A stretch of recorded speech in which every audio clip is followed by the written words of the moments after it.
বিদায় বেলায় মোরে দিও গো দেখা,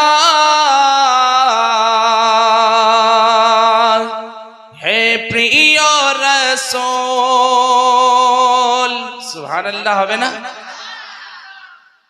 বিদায় বেলায় মোরে দিও গো দেখা, হে প্রিয় রাসূল। তব দিদারে হব ধন্য, তখন আমি শূন্য দেহ যখন লোটাবে ধোলায়। বিদায় বেলায় মোরে দিও গো দেখা, হে প্রিয় রাসূল। বলছেন ওই সময় অন্তিম কালে যখন শেষ সময় আসবে, মালিকুল মউত যখন জানখানা নিতে আসবে, সেই সময় কেউ কারোর হবে না, কেউ কাউকে সাহায্য করবে না। ওই সময় যদি সে নেককার হয়, ইমানদার হয়, দিনদার হয়, পরেজগার হয়, মুত্তাকি হয়, আল্লাহ ওয়ালা হয়, রাসূলুল্লাহর গোলাম হয়, তো নবী মুস্তাফার নূরানি দিদার ওই মৃত্যুর সময় হবে। আর মৃত্যুর সময় যদি কেউ রাসূলুল্লাহকে দর্শন করে নেয়, কসম খোদার তার মওতটা ওই রকম হবে যেমন কচি বাচ্চা মায়ের কোলে মায়ের দুধ পান করতে করতে কখন ঘুমিয়ে যায়, বাচ্চাও টের পায় না আর মাও বুঝতে পারে না। বলুন সুবহানাল্লাহ। এই রকম মওত হবে।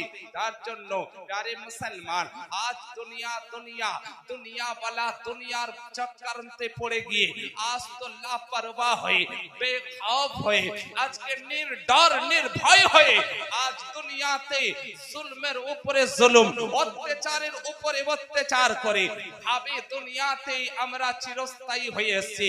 মুসলমান ছন্দ দেখুন, কোন এক কবি তার যন্ত্রণা তার আবেগ বেদনাকে এইভাবে বলতে আছে।